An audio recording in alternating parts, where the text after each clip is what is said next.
बच्चों बच्चों class 12 integration NCERT exercise 7.6 के दो क्वेश्चन देखते हैं। Question number 3 and question number 4। So third question है, इंटीग्रल करना है एक्स स्क्वायर इंटू ई की पावर एक्स का, और इसे इंटीग्रेट करने के लिए हम यहाँ पे आइलेट का यूज करेंगे। एक्स स्क्वायर का मतलब है यहाँ पर ये एल्जेब्रिक फंक्शन है और ई की पावर एक्स जो है वो एक्सपोनेंशियल फंक्शन है।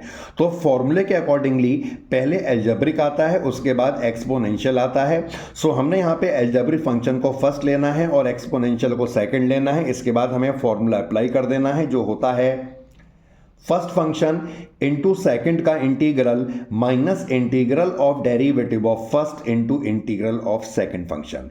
ई की पावर एक्स का इंटीग्रल ई की पावर एक्स होगा, एक्स स्क्वायर का डेरिवेटिव 2x और ई की पावर एक्स का इंटीग्रल ई की पावर एक्स। 2 यहां पर कांस्टेंट है, हमने से बाहर निकाला तो ये x इंटू ई की पावर x हो जाएगा। और फिर से एक बार हमें यहाँ पे आइलेट का यूज करना होगा, एल्जेब्रिक फंक्शन को फर्स्ट लेकर और एक्सपोनेंशियल फंक्शन को सेकंड लेकर। सो ये हमने फॉर्मूला लगा दिया है, फर्स्ट फंक्शन सेकंड का integral minus integral of derivative of first into second का इंटीग्रल, ई की पावर एक्स का इंटीग्रल ई की पावर एक्स, एक्स का डेरिवेटिव 1 और ई की पावर एक्स का इंटीग्रल ई की पावर एक्स। तो फाइनली यहां पर ये ई की पावर एक्स का इंटीग्रल रह जाएगा और इसका इंटीग्रल ई की पावर एक्स होता है। 2 से हमने यहाँ पे इसे मल्टीप्लाई कर लिया है और मल्टीप्लाई करने के बाद इन सब से हमने ई की पावर एक्स को कॉमन निकाल लिया। यह है इसका फाइनल आंसर। क्वेश्चन नंबर 4 को देखेंगे, इंटीग्रेट करना है x इंटू लॉग एक्स को। आइलेट रूल के अकॉर्डिंगली लॉग का मतलब है लॉगरिथमिक फंक्शन और ये है यहाँ पर algebraic function.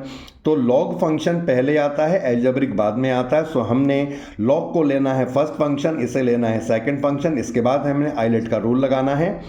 First function second का integral minus integral of first का डेरिवेटिव इनटू सेकंड का इंटीग्रल। एक्स का इंटीग्रल होगा x square upon 2, log x का डेरिवेटिव 1 अपॉन एक्स और एक्स का इंटीग्रल एक्स स्क्वायर अपॉन 2। ये एक्स से ये वाला एक्स हमने कैंसिल कर दिया तो एक एक्स रह जाएगा, 1 अपॉन 2 कॉन्स्टेंट हमने बाहर निकाला। फाइनली एक्स का इंटीग्रल जो होता है एक्स स्क्वायर अपॉन 2 और सॉल्व करने के बाद हमें इसका ये आंसर मिलेगा।